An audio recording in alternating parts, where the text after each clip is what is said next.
Open the refrigerator door and locate the handle kit on the inside of the right-hand door.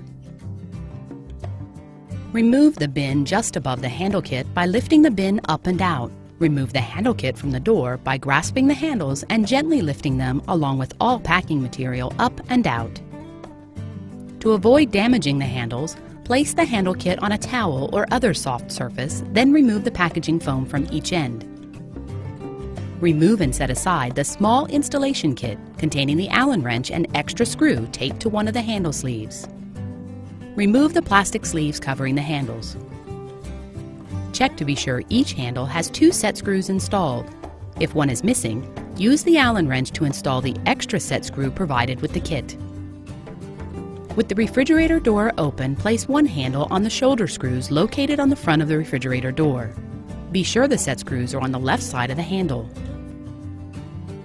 While firmly pushing the handle against the door, use the Allen wrench to tighten each set screw.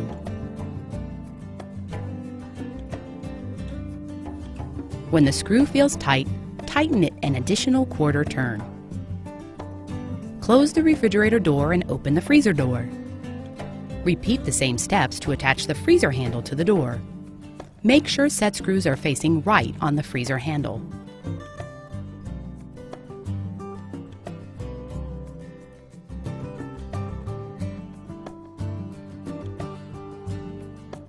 Make sure both handles feel tight and secure. To remove the handles, use an Allen wrench to loosen the 2 set screws on the inside of each handle.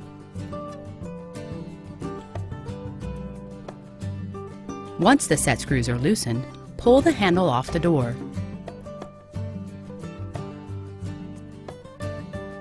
In some situations, you may need to use a Phillips head screwdriver to remove the shoulder screws from the door.